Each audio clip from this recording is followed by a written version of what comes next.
Major funding provided by Robert E. and Jacqueline H. Pogue. People who are living with dementia should not be excluded from the rest of the society. That's just not right. We have just been taken down a road in this particular family of conditions that the person doesn't have anything to offer. People are proving that wrong. That person isn't dementia. It's having the hope that you can make a difference in the lives of people with dementia, because we really know now that that person is still there.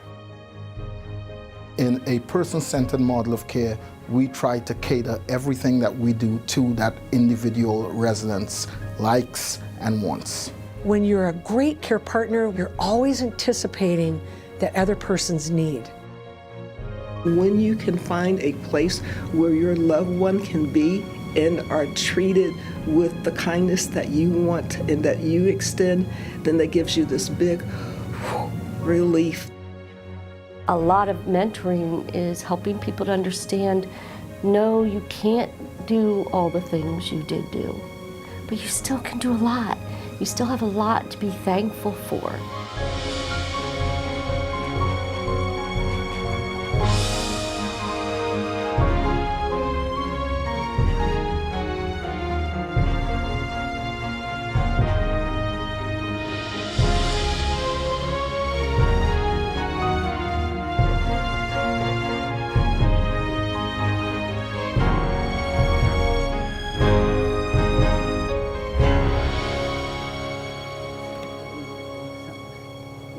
Grab a cup of coffee. Would you like a snack too? Not too much stuff. Good morning, ladies. Good morning. There's a lot of doom and gloom. Doctors are often very uncomfortable making the diagnosis. Some of the research that's come out says that they feel that there's nothing they can do. The paradigm for doctors after giving a diagnosis has been to hand people a couple of cognitive enhancing drugs and saying, here are your prescriptions, that's all I can do for you. Come back when you have more problems. They say words to you like, go home, get your affairs in order, and see an elderly care attorney. You have no support, absolutely none. You have no hope. You feel as though within a year I'm not going to know anybody. It's hard. Your whole life changes in an instant when you hear those words that, you have Alzheimer's disease. I knew of Alzheimer's. I just didn't know that people younger than 65 could get it. I was going through periods of depression, paranoia, those kind of things. I put together a treatment team after I got diagnosed. My neurologist, my general practitioner, I had a speech therapist. I have a life coach who I see weekly. So all those people were involved in terms of my treatment. I realized after a period of time that there is a diagnosis, and that diagnosis will lead to death. But there's this big life in between. What are we going to do with that in the most effective and positive way for not only self, but for those who are caring for us, enabling us? In 2017, the World Health Organization released a global action plan regarding the human rights of people living with dementia. It recognized that people with dementia should be empowered, engaged, and included in keeping consistent with the United Nations Convention on the Rights of Persons with Disabilities. The United Nations describes what the responsibilities of governments are for people with different disabilities. And so all of the accommodations need to be made. And these include people with dementia now. And this is new. Understanding that we still have something to give society. I've learned so much from the voices of people I've met living with the condition who have shown me what can be possible when you fully engage a person and respect their rights and act in solidarity with them to create a better life. Over 50 million people in the world are living with dementia, with an estimate of 10 million diagnosed every year. According to the Alzheimer's Association, 5.7 million people in the United States are diagnosed with some form of dementia. And as baby boomers reach 85 years of age, the numbers will double. I see the public narrative of despair circling dementia. That is the prominent public narrative around this condition today. That's what's changing. We're changing from despair to hope. I know I can make a difference. Once you do that, the result, which is the goal of it all, is we have a relationship with that person. Oh, your nickname is Kathleen. The understanding that people living with dementia are still here is creating a cultural transformation that is desperately needed. This film shows examples of how people living with dementia can still be empowered and engaged in long-term care communities by using the fundamental philosophy of person-centered care. Our hope is this philosophy will be commonplace in the near future.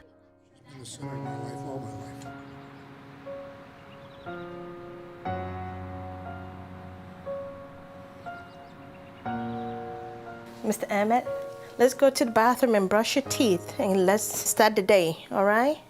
Okay, hold my hand. Just walk with me. That's it. I'll sit right next to you. Have your toothbrush here. Have a toothpaste on. There you go. Just step a little bit closer to the sink so you can brush your teeth for me.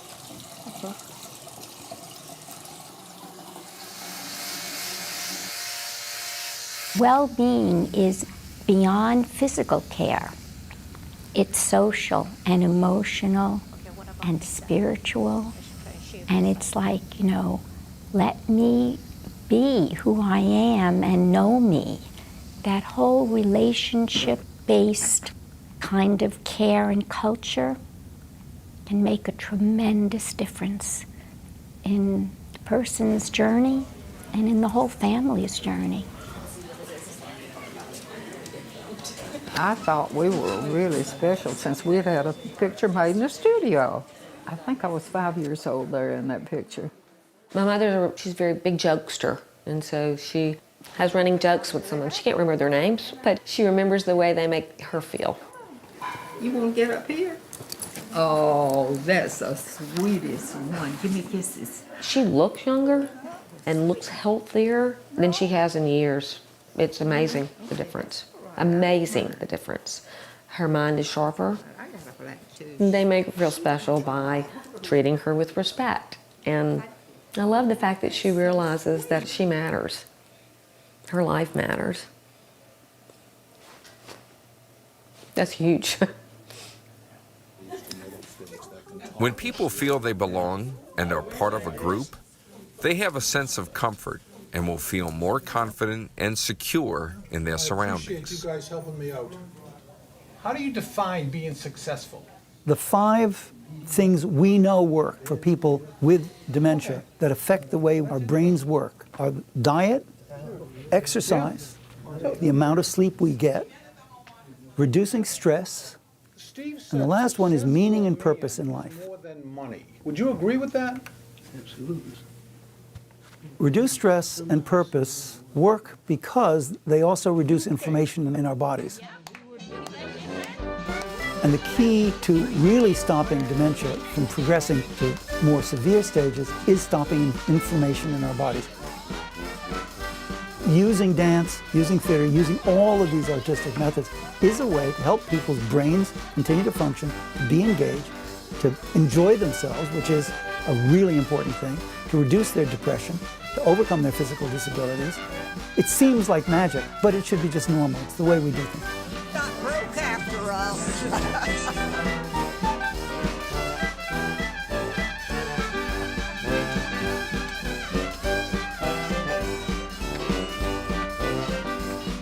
The mid-stage group, we have what we call music and movement. Every morning, we do it 7 days a week. Procedurally, it's very engaging and energizing, and the music is lively, and it gets people going in the morning. The residents find comfort in having a routine of the day. So every morning starts with that morning gathering, and then we break off into our various groups throughout the day. Masterson Dorothy, oh, there she is. I usually look for you over there. If you have a strength, if you have something that you're special at, we want to have you be able to do that because that's what makes you feel like I'm important, right? And I still matter. And so being able to give people that individualization is really a key principle of I'm still here. 3/4 cups of confectionery. Supporting the individual choices of the resident can create a strong relationship with the staff. Consistent and familiar care partners who really know the person can help ease anxieties and creates a bond based on trust.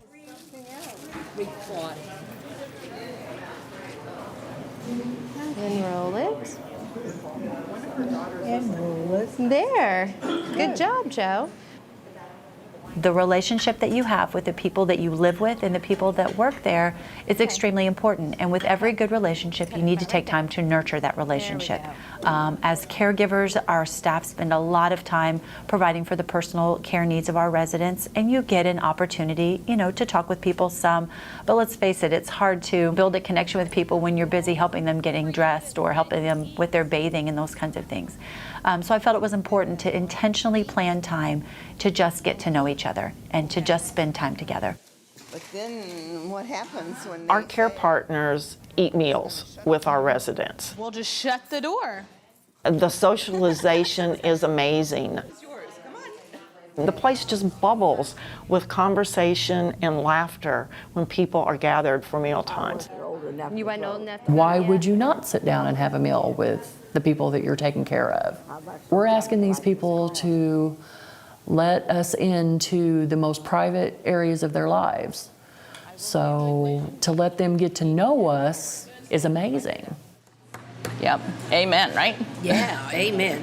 All right. Good thing for all of us to remember, right? That's true. Every day. When you know the person, when you're familiar with the person, when you're doing the same things with the same people every day, it actually makes your job easier. So by learning new approaches and by doing operational things like having dedicated assignments, we find that we actually can do much more for the person. We have time freed up in our day, and we can still get the tasks done, as we call them, and yet the relationship deepens and the results deepen as well. This has been a key to people removing antipsychotic drugs, not just cutting down the rate, but right down to zero in different homes. That can be done when you do things like this. And we know we're going to get some things that just are really going to grow. And it will be 3 of yours.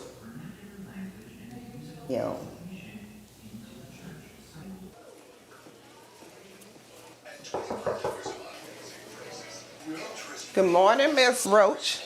Yes. Are you ready to go to the cooking club? Whatever y'all say, I don't know what I'm doing. We're going to be on their schedule of when they want to do stuff, if they want to bathe whenever they want, letting them keep that freedom of having charge over their own life. The elders seem to be more happy. A lot of them get out a little more than what they used to, and I like to help people, I always have, so it's just more pleasant to come to work when you interact with your elders. Now you can have more time to talk to the elders and, develop a relationship with the elders. Because sometimes they're lonely, depressed. That more interaction sometimes can make it where they're not so depressed. Well, next time I'm going to have to tell them, let you bake a cake. Okay. We so often see care through our lens, not through the eyes of the receiver. Right. So we want to create care partnerships with our staff where we break down some of the silos of a CNA versus an LPN versus a registered nurse. We want to empower staff at every level of care to really make decisions for the best of our residents. Tell us what our soups that we've been doing.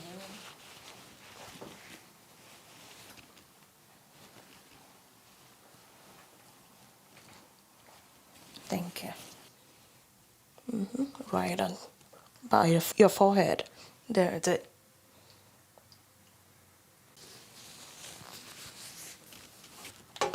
Okay. Okay. Yeah, let's go to your bedroom here. The philosophy is it's about meeting people where they are. And you can have the best laid plans, but every day people change. And so you've got to be prepared to change with them every day because it's about them. On this side. Hold my hand. Hold my hand. Step this way. Allowing time for people to do what they can reinforces their sense of autonomy, and empowers them. Hold on to the arm of the chair. That's it. Now have a seat. Using virtual reality training, staff and family members try to complete a task as their vision is impaired, their sense of touch is inhibited, and their hearing is altered. The goal is to give them an experience that's similar to a form of dementia. You're doing a task and all these background loud noises coming through, and then you have to go back to your task, and it wasn't easy. That was difficult for me. So what did you think about your impairments? How did that make you feel?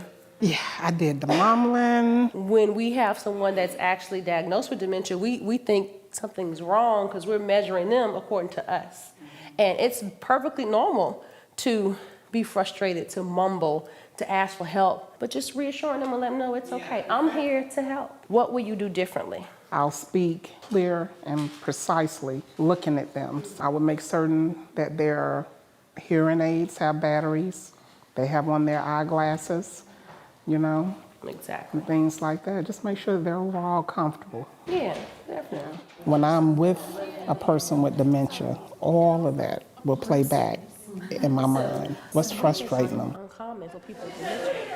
Sharon, do you want me to bring your drinks back here? There are many ways of looking at the emotions that people express who are living with dementia. And I think to a certain extent, we all express emotions. But I think we hold people with dementia to a higher standard. When you have dementia, all of a sudden it becomes a behavior and we need to do something about it.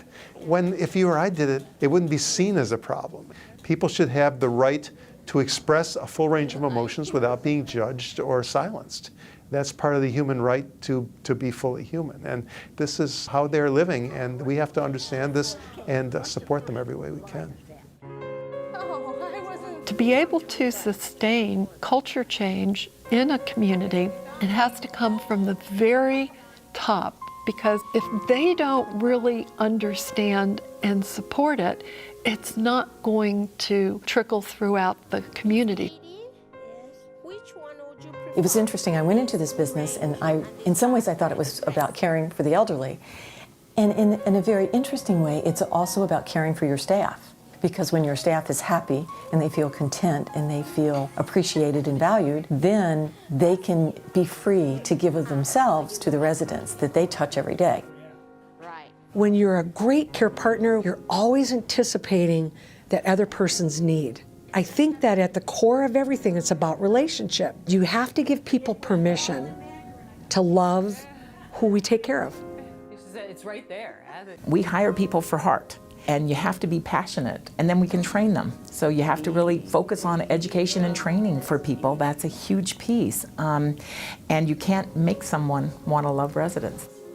It's not expensive to give your staff permission to give residents hugs. Training is training. You need to train your staff on person-centered care. We need to train the staff on how you engage with residents that might have some behaviors. You need to do all of those things. We trained our staff on how to go into the kitchen and, make a waffle in the morning so that we could be flexible when a resident comes in and wants breakfast. Part of this model has helped with retention, and that's costly. You could pay for the model just in keeping your employees happy and engaged. Go ahead, Ms. Russian. So if you're supporting staff and helping them increase their skills and grow, you're making it a pleasant place to live. It's good for family to come and visit. You don't have the staff turnover. In the long run, the return on investment is really good. Yeah, she said that's her favorite color, blue. And then someone matches their shirt. Got all the different colors.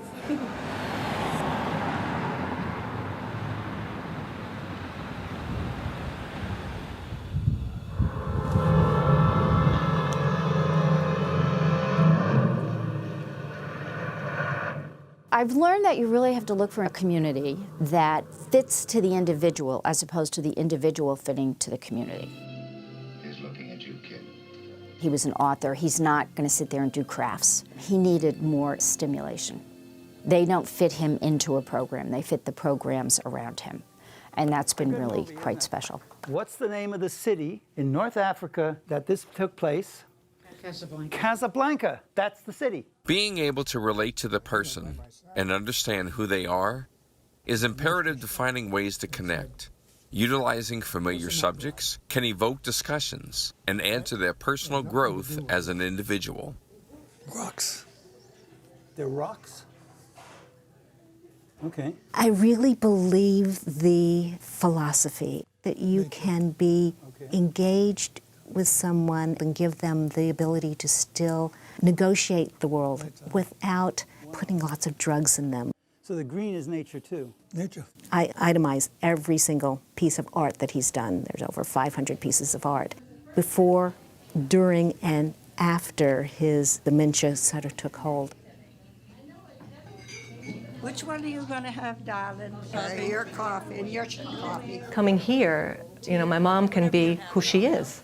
You know, she's a mover, and she's very friendly, and she's very outgoing, and she's very touchy, and, you know, and wants a hug and all that stuff. Everybody who's come to visit her say, she looks so happy, you know, your mom looks so great. Hey, the next page, doing good. Don't believe it. Yeah, the second one says, as it is in heaven. Give us this day our daily bread. Making connections can be simple, but may need to be accessed in various ways. Even as a person's brain is changing, personalized music and different experiences can still provide meaningful moments, emotionally and spiritually. And blessed is the fruit of thy womb, Jesus. Holy Mary, Mother of God, pray for us sinners now and at the hour of our death. Amen. Hail Mary, full of grace, the Lord is with thee. Blessed art thou. Even where my mom is now in her journey, the nodding of the head, the fact that I can see her enjoying the breeze on her face when I'm able to get her outside, those little small things mean that she's still there. When I do her clothes and match them up so that she's still looking like the lady that she is, that's joy. When I bring her favorite foods that she's enjoyed all her life, that's joy. There are different things that you want for your loved one so that even in the advanced stages of their dementia or their diagnosis, you're playing to their strengths and not to that which has disappeared. You find out from individuals who've gone through it that you do need to take time for yourself. And when you can find a place where your loved one can be and not judged, and are treated with the kindness that you want and that you extend, then that gives you this big relief. I'm not going to let my loved one go down the drain and experience challenges they don't have to if I'm not there. So if anything that strives or makes us move ahead, it's the love of someone else.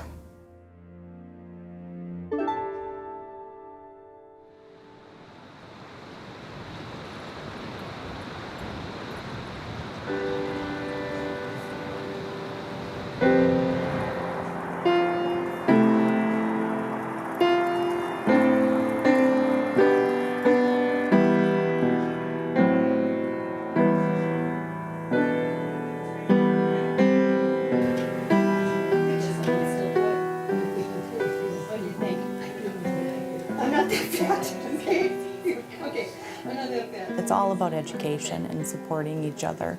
It's a pretty unforgiving disease. A lot of things you can fix, and right now we just can't fix this. And so it's just trying to do it and give as much support along the way as we can. And for the care partners, surround yourself with support because caregiver burnout, it happens, and it's not good for either person. So they need to really ask, what's going to happen when my loved one ages in place? What do they want at the end of the day? What do they want at end of life? How does the family want to be supported by us?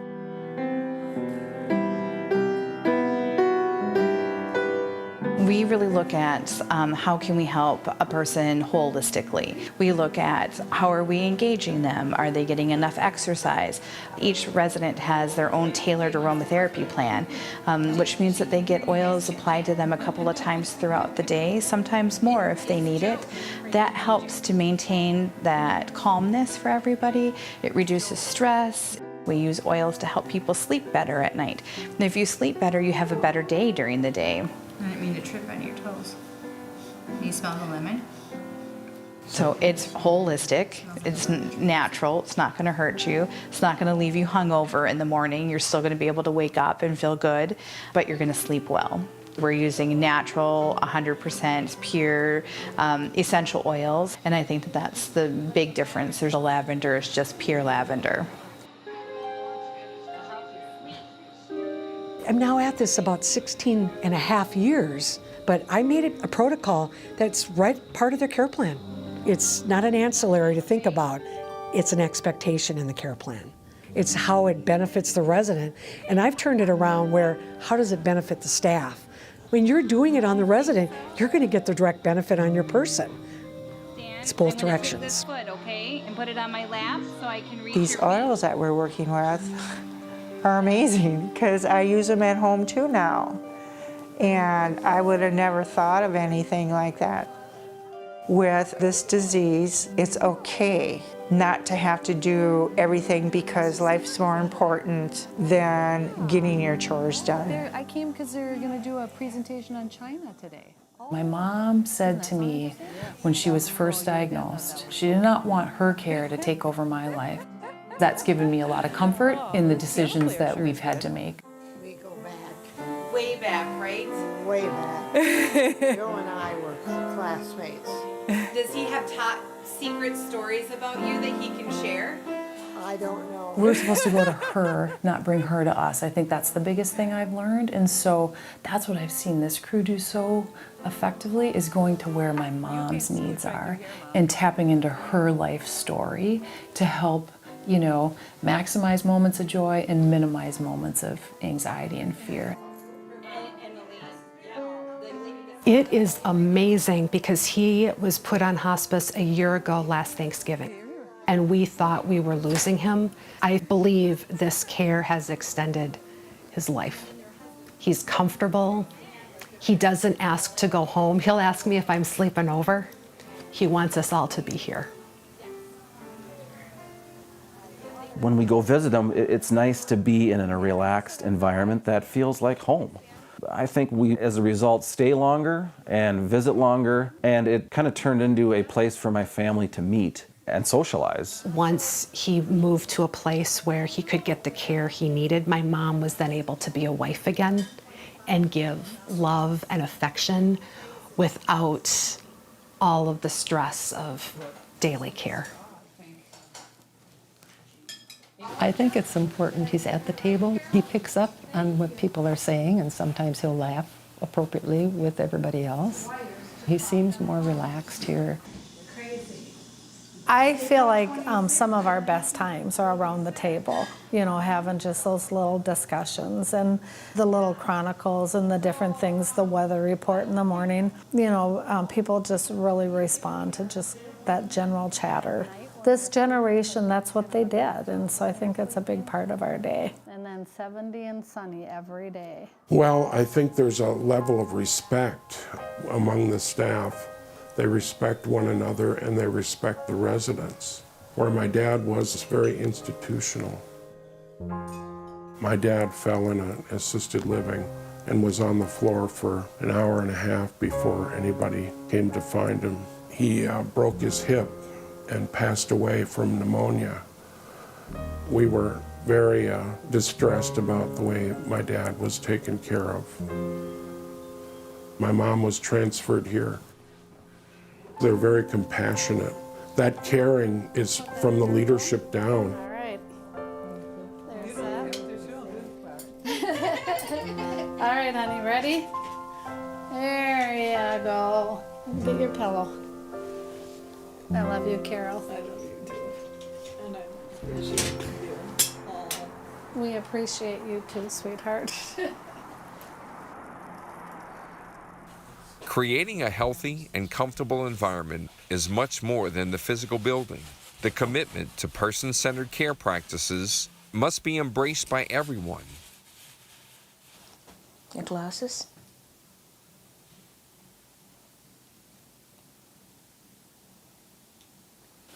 Can you see me? Okay. Let's go downstairs for breakfast, all right? Just push yourself up for me.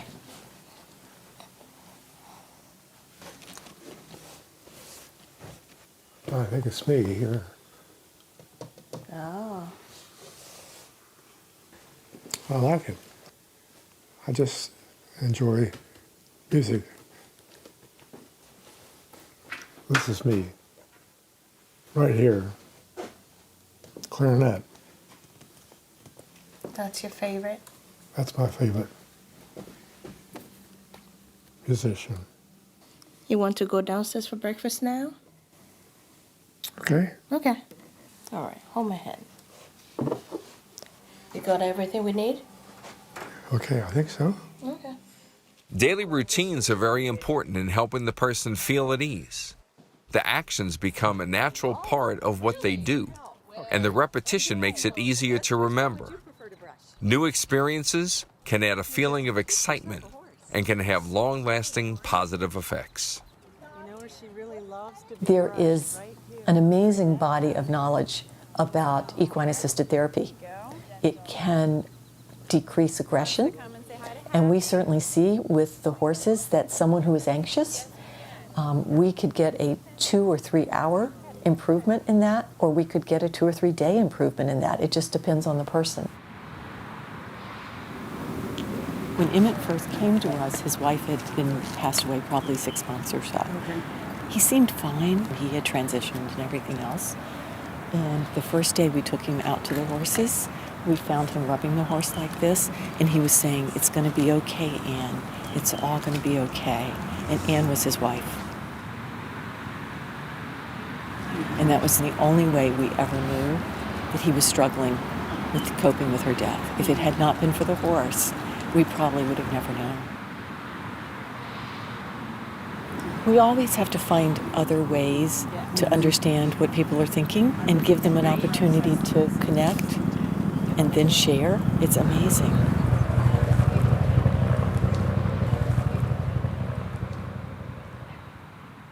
Like nothing else day by day, like ghosts by night that swarm. A lot of people with dementia don't rest well at night. So getting them engaged and involved is so important because then you can get them to sleep, which then makes them less agitated the next day. So it's like a cycle that you're trying to break. Yeah, dance with the daffodils. Getting them involved in the day-to-day, out of their rooms, off the television, interacting with people. We kind of go through the gamut because they all have different tastes.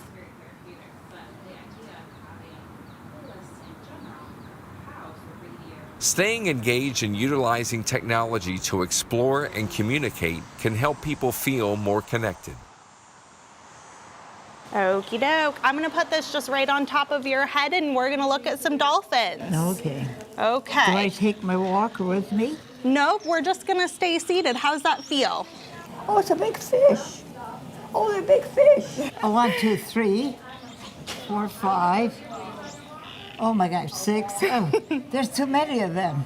And there's a baby underneath her in there. Where's my hand? I can't So, see. do you know what That's amazing. You like it? Yes. I've never seen anything like it. At first, our staff were a little reluctant. They thought a person with dementia or Alzheimer's and you put the goggles on them, that maybe they'd get more confused. But after actually putting the goggles on themselves and then putting it on some of our Alzheimer's and related dementia residents and seeing the expression on their faces really sold the staff. And so that's part of what we do now in our technology. Do you have to have special glasses for them? This shows you them, like you're in there swimming with them. Oh. Wow. Because I've never been that close to a dolphin, really. It was very nice out there on the It almost took my breath away because it all seems like it's right at you. You know, I think it's very relaxing. We began with technology and having our birdsong tablet that every resident has in their room, staying engaged with their family, engaging with the staff who are interacting along the process. Since we started our Lighthouse engagement model, we looked at measures before we started the model and after, and we found that there was a difference in reporting pain, in the use of antipsychotic medication, and there was a difference in depression. The employee is more engaged. In fact, our retention rate and our employee engagement rate has improved 35% from before we started our model. Maybe that you haven't been to? Let's look at that. 24, Nepali Coast, Hawaii. I went to the university there. I was a freshman. I took English and, regular. This glacial valley is a popular spot for photographers and tourists. Technology is just an incredible opportunity to just enhance the quality of people's life. If somebody's agitated, and oftentimes the first reaction to calm that person down is to give them antipsychotic drugs. If before you go that route, get them the music that they want, get them a priest saying the rosary, get them their grandkids singing happy birthday. Your staff feels better about it, the families feel better about it. So all these practical realities that people running senior living communities are having to deal with from a regulatory standpoint, there really is a way to benefit those regulations with having the technology there, but only if it's designed for that person. It can oftentimes be, let's throw something in there and expect it to happen. It's really about making that connection between what makes that person tick and then what would be the technology that would support that. You're just so beautiful. You're so beautiful. Thank you. Okay.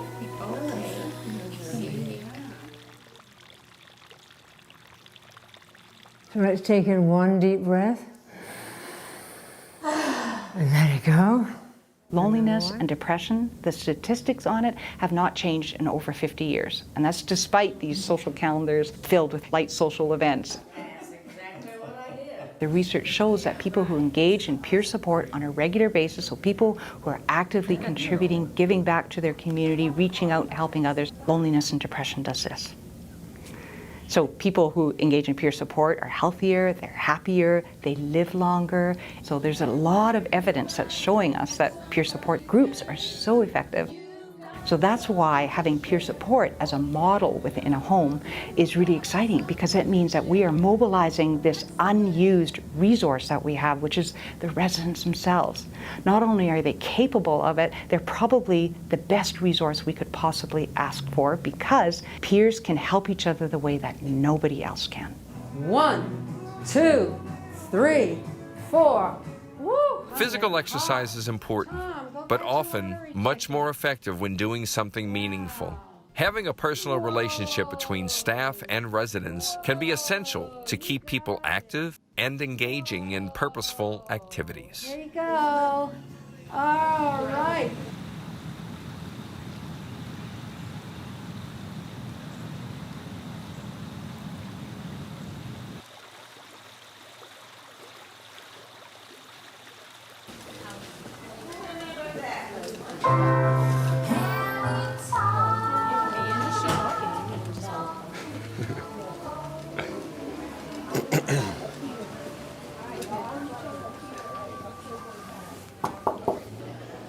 Hey, Larry.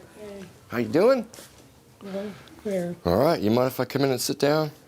So I know we were talking earlier in the week about certain keys not playing that well. Sometimes they just get gummed up.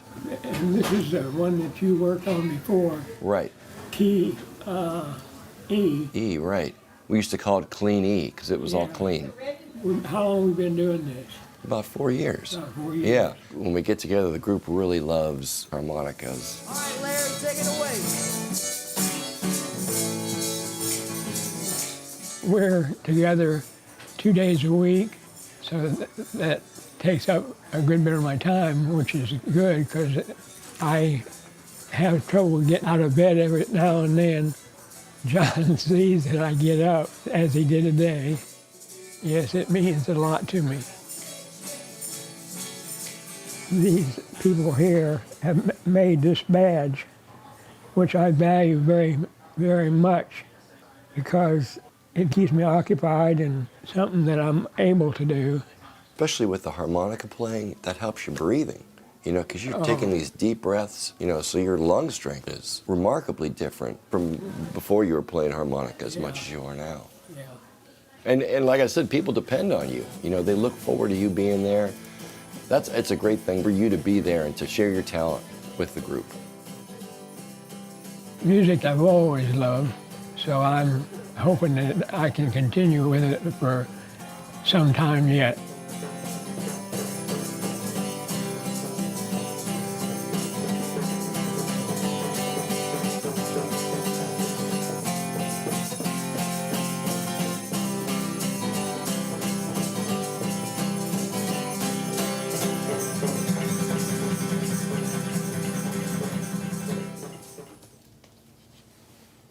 When we're surrounded by plant material, green, it allows us to relax, recover from stress. It allows us to heal.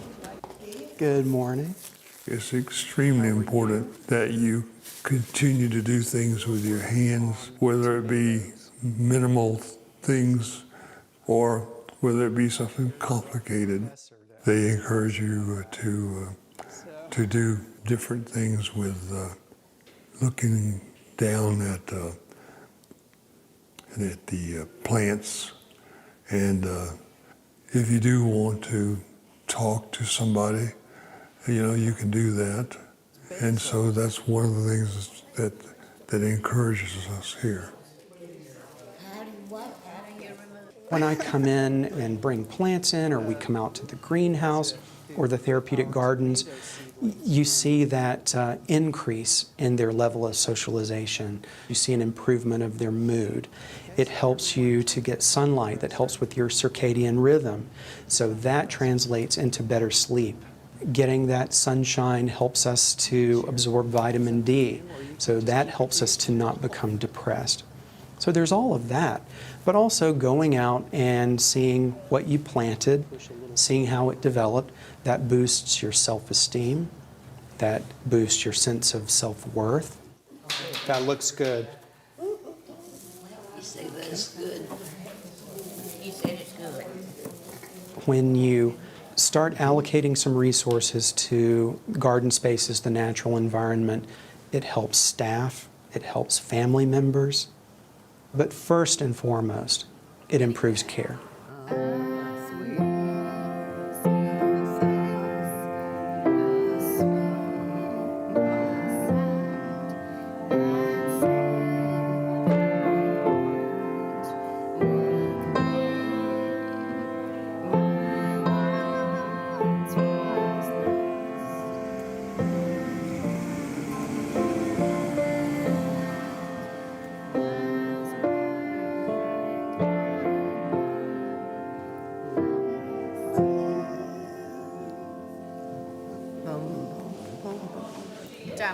Mom, you want to do something like Silent Night?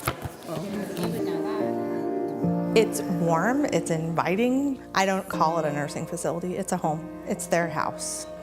We're helping them live. They're still living, so we're just helping guide them. We'll get the washer started. They're supposed to be doing still a lot for themselves because, that gives them purpose. Put it in here. It's important that people are engaged, that they're not just sitting staring out the window all day, but we needed to look carefully at what that engagement really was. So we have the routine throughout the day that is very similar to probably the routine that you and I and most people have. We get up in the morning and have breakfast and have some sort of morning coffee time, some social time or engagement time, whatever that might be. We have a few residents that these ladies were avid housekeepers. I'm sure their homes were immaculate, and they will help us with those things around our house because they want to, and it's meaningful and important to them. So we just tailor our engagement activities around what it is people did at home, the way they want to spend their time now. Well, I can't find this. There it is. Did you find it? What they want is for us to know them and know them well. And we do tend to catch things a little quicker because we're with them. Okay. We kind of have to just remind each other, hey, don't do it for them, let them do it. You learn to slow down and go at their pace. You read their body language. Residents are happier, family members are happier, decreases behavior, improves sleep, and falls go way down. And then this is Mom, and then Daddy. That person isn't dementia. It's not Joanne with dementia, it's Joanne Joanne still is in there. Joanne still loves to clean, she loves to cook, she loves to interact. Okay. She loves to sit down and chat.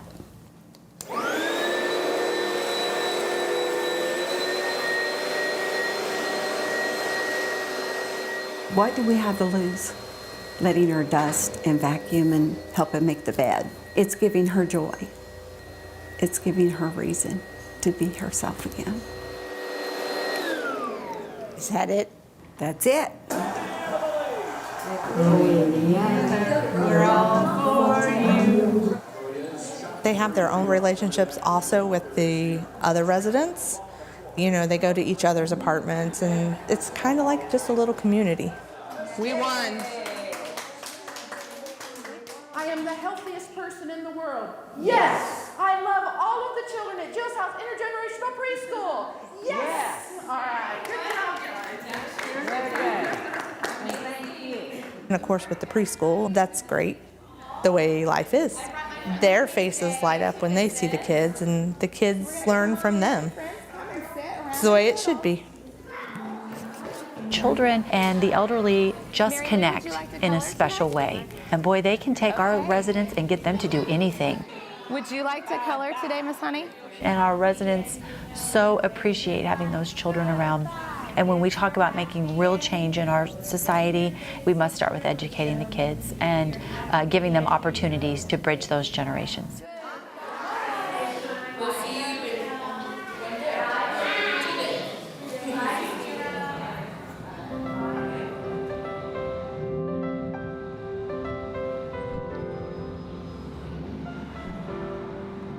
Relationships outside of the family and staff are important to feel needed and to have real purpose. We all have a need to help others, which can encourage, motivate, and empower us. And 2, testing elbow function. And 3, working every angle of the elbow. And 4. What do you use lime for? It's all evidence-based practices that can not only delay the onset of Alzheimer's and dementias, but it can delay the progression.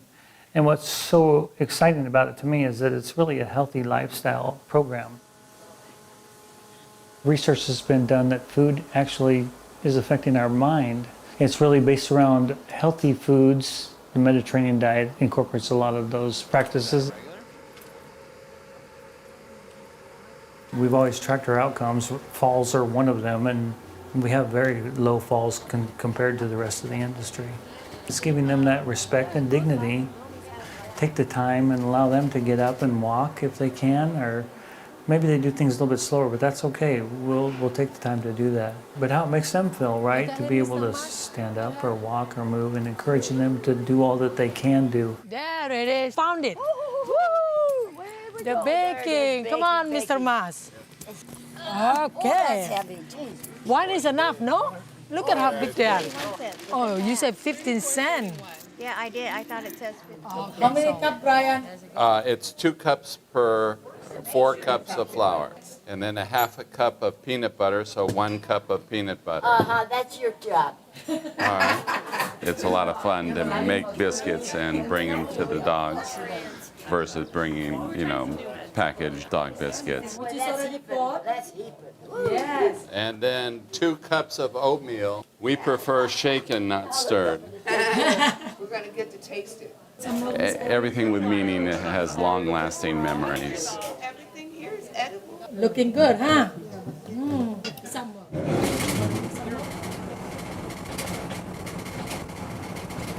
The dogs are gonna love this biscuit, right? Make with love. Make with love. That's right. There's a lot more emotional connection. Nothing is shallow. It's a very deep experience, and so we can carry those with us for a lifetime. There you go. Okay. Come on, ladies. We love dogs. They're literally dog biscuits. And so we're bringing them to the dogs. Anybody want one?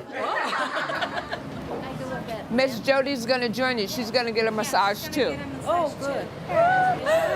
Today we've been going around the city of Azusa And in visiting businesses specifically that have gone through the dementia-friendly training, we wanted to make a community that is informed, safe, and respectful of all individuals in an effort to try to break down the stigmas that a lot of people have based around this diagnosis.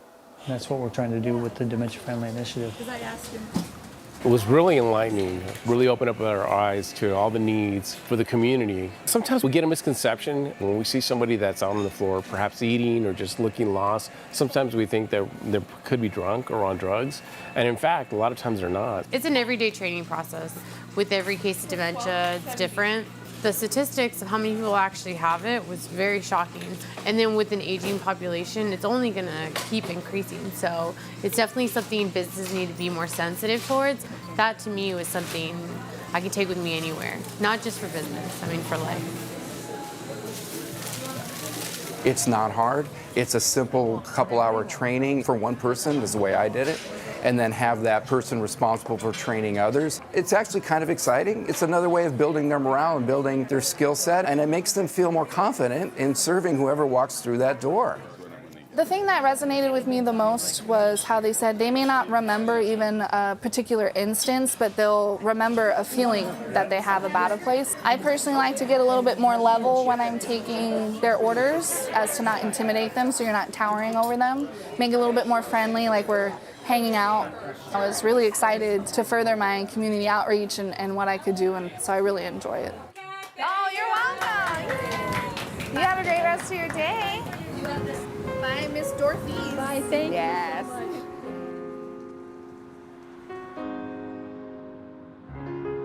Communities all over the country are creating more awareness by forming training sessions to educate businesses and individuals. There's so much to do as people living with dementia will need support and accommodations to live a life they choose. It's really not so much about mitigating disease as it is about supporting well-being. And I use a framework that came from a grant that Eden Alternative sponsored. They has 7 domains, which are identity, connectedness, security, autonomy, meaning, growth, and joy. You can work on these 7 domains of well-being today with yourself and with your loved one. And there's so many ways you can do that without spending money, without changing the building the person lives in. I think we can have dramatic effects on people's lives with or without a new pill. We can create a better society. Dementia should be treated like any other disability. And that means we need to provide accommodations and opportunities for them to be included, to be a part of their community. They're the only ones who really are the experts. There are 5.5 million people that are living with this in the U.S. right now. They need opportunities to live life more fully.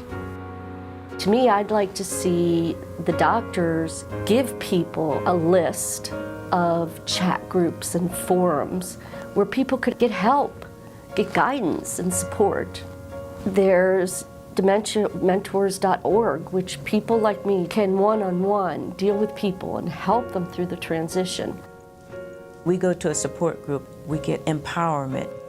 We hear the stories of what they can do and cannot do, but when they leave there, they have hope.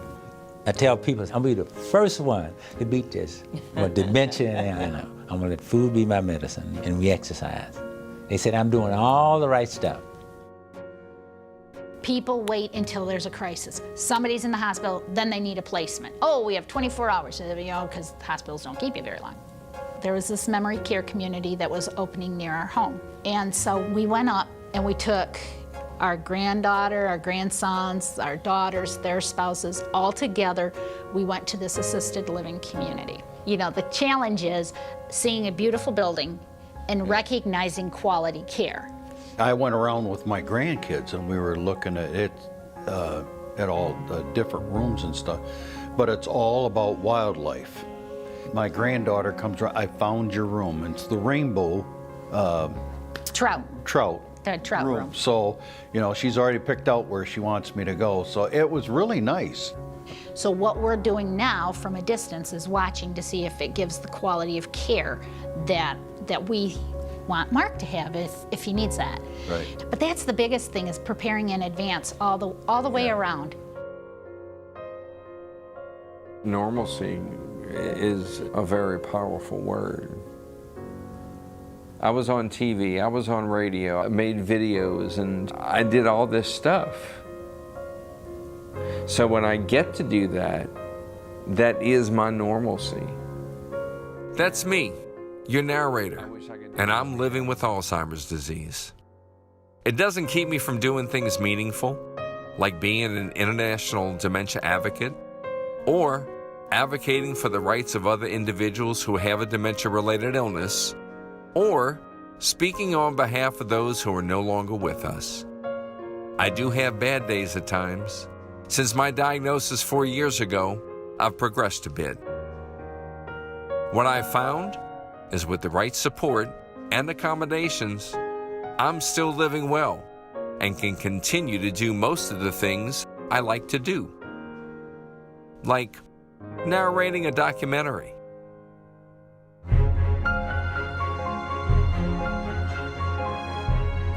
There's this very fine line between I not want your pity, but I do need your understanding.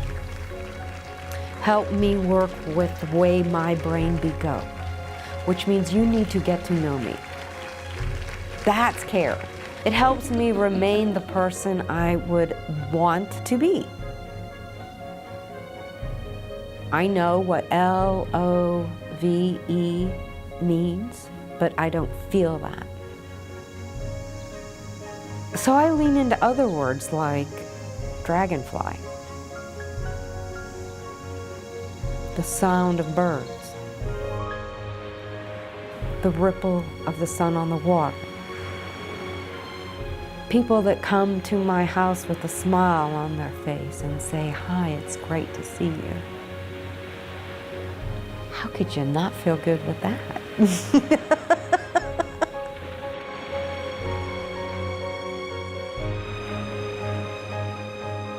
By truly connecting with people living with dementia and seeing their strengths, we empower them. It enriches their lives. We've seen that people are more likely to feel joy and comfort when treated with dignity, respect, and love. This is the true meaning of person-centered care, and it's what we should expect for our loved ones and for ourselves.